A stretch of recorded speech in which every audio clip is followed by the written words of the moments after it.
Well, take a big bloody step forward then. This is not a socially distanced party. Where is it? Where is it? I'm not going to start until it actually looks as if you want it. Oh yeah, whoa. Paul, thank you very, very much. And thank you to the kind sponsors for this evening. I was trying to think of a funny segue to go from the protection of birds and the protection of our rivers.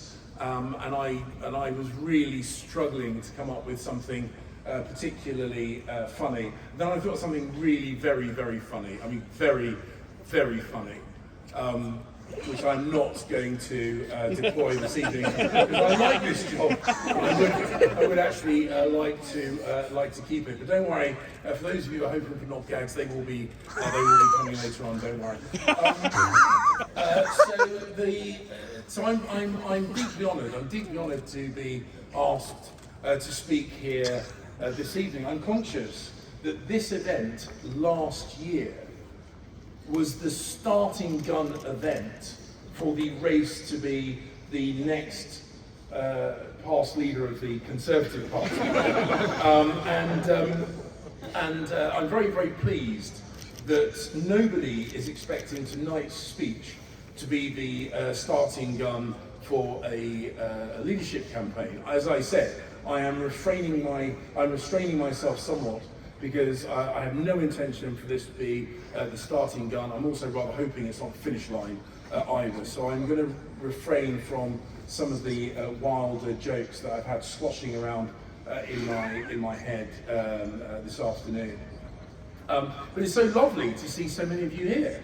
And I would like to flatter myself that you've come here to listen to my thoughts and observations on geopolitics and the pressures around the world and the UK's response to those pressures and challenges, and not just because you are trying to avoid a contentious vote from the privileged committee.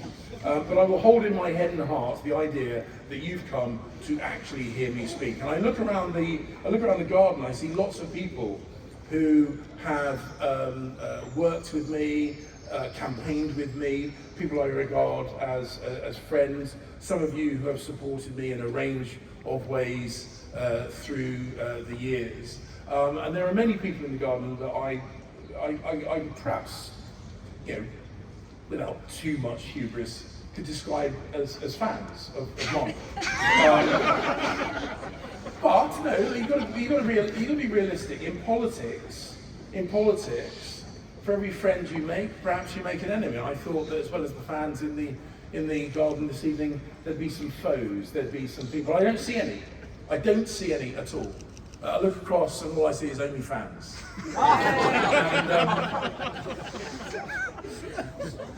And I think that's good. I believe in entrepreneurialism, and I don't know what you're laughing at. That wasn't a gag. That was the heartfelt bit. That was the bit that came from here. But genuinely, I think the friendships around this garden is something that I very much value, and I am reminded, of course, that just as we had the metaphor of flocking birds. I'm so glad I got that out. I'm so glad I got that right. That was a knife. I was worried about that. But we had that metaphor from the RSPB. We are reminded that we are strongest. We are at our best when we pull together. And so fake that. It's not a clue. You're meant to laugh at the funny bits, not just at every bit. But it is very, very important that we focus on being part of the team, and I will touch upon that later on in the speech, in the second hour of the speech. No, that wasn't a joke. So I'm here and I think, what do I talk about? As Paul said, there are so many things when you're foreign secretary. There are so many things that you can potentially talk about. But if you forgive me, I'm going to focus on a couple of a couple of serious issues. I'm going to try and end on a high point, on a bit of a laugh. But there are some very important issues that we do have to address.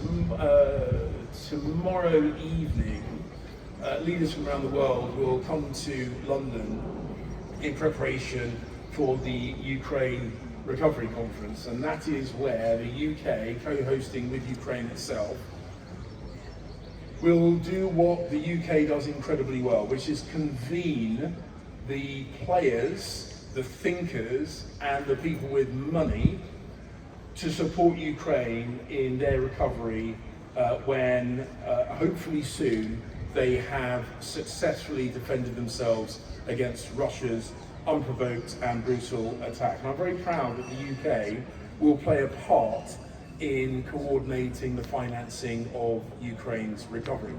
And the UK has played an important role in Ukraine's self-defense from before the start of the full-scale invasion in February of last year. We provided advice, we provided training, we provided military equipment. We have played a role in making sure that Ukraine can protect itself. And I'm incredibly proud of that, because in a world of complexities, and foreign affairs is often regarded as being about shades of grey. It's about it's about nuance. It's about realpolitik. But sometimes things are clear. Sometimes things are black and white. Sometimes things are genuinely about good and evil. And the real skill is recognizing the shades of grey and the nuance, and recognizing when things are clear-cut and black and white. And our support for Ukraine's self-defense is as close to a black and white issue as I think any of us will experience in our adult lives. If we fail in our collective endeavour to help Ukraine defend itself against Russian aggression, the whirlwind that we will reap later on will be immeasurable. We have to understand that the world is watching, and every potential potentate and dictator is watching to see how we respond to this crisis. Just as the world was watching in the Spanish Civil War to see what the West did, the world is watching to see what we do now. And in the Spanish Civil War, we failed. We failed to demonstrate our resolve against aggression and against fascism. And then the Second World War was what happened next. We need to make sure that we do not fail this time. We need to send a signal to the world that when it comes to such an egregious breach of the UN Charter, when it comes to the brutality that we are seeing in Ukraine, we will not falter, we will not fail. We will be robust, and we will stand shoulder to shoulder with Ukrainians until they have got their country back. Because if we fail to do so, as I say, the challenges that face us in the future will be significantly greater than the possible challenges that we currently see. That is why I'm so proud of the UK's role in helping Ukrainians defend themselves. Now, that was a serious issue. There was no jokes in that bit. I feel very strongly about that. There are many of you who have heard me give speeches. There are many of you that have heard me give that cri de coeur about our support for Ukraine. I make no apology for replaying some of my greatest hits, because I know what it's. I've been to music festivals. I've been, I mean, not many, and only the ones where you're not having to wade through other people's urine to get to the soundstage. Because I know what it's like. You don't want the new stuff. You don't want the new experimental album. You want the old hits from the 90s. And I believe in recycling. So the rest of the speech, trust me, there is nothing new in the rest of it. If any of you want to wander off and get nibbles, more drinks, have a quick cigarette in the corner, now is your time. Because from this point until the rapturous round of applause that will be the culmination of this speech, I just want to let you know, managing expectations, there is literally not going to be a word, syllable, dot or comma that hasn't been deployed on many occasions in the past. Because, as I say, recycling is incredibly important. I used to be, Coolville knows it, there are some people here from City Hall, Coolville, my long-standing, recently ennobled friend, which is not actually as unique and privileged as it was. So Kulveer worked alongside me when we were at City Hall, and I was, many people don't know this, I was the chair, or as I like to call it, the chairman, of the London Waste and Recycling Board. I was the chairman of the London Waste and Recycling Board. And that job was rubbish. That was the gag, that's the name. Thank you. And a wonderful sponsor, David from Water UK, I had the opportunity to go down into the Bazalgette sewer system below London. And if any of you ever find yourself in London's subterranean sewage system, you really do need to ask yourself some serious questions about your life choices and your late night drinking habits.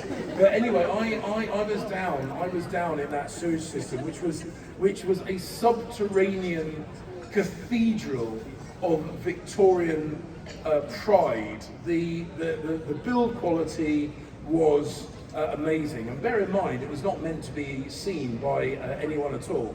It was quite remarkable to see how good the quality was of the Victorian sewage system.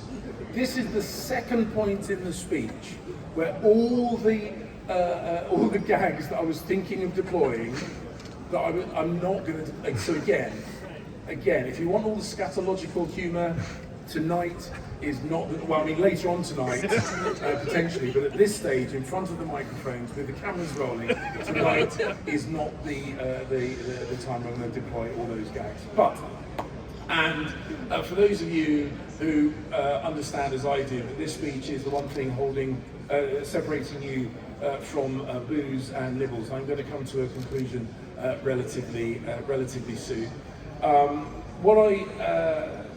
What I think is incredibly important in these difficult times, and we've got challenges in the opinion polls. They tell us we're on the back foot at the moment. I don't believe it, because on the rare occasions when I am in the UK, I get to sit across from the Labour Party, and you will instinctively know what I have reminded, what I'm reminded of every day, was that party is spectacularly unfit for government. And this is the best they've been in a very long time. Keir Starmer is infinitely better than Jeremy Corbyn, orders of magnitude better than Jeremy Corbyn. And yet when I look at him, I am reminded of all the gags in my head sloshing around about the sewage system that I am not going to deploy this evening. They literally are that rubbish. And so we have a duty to the British people.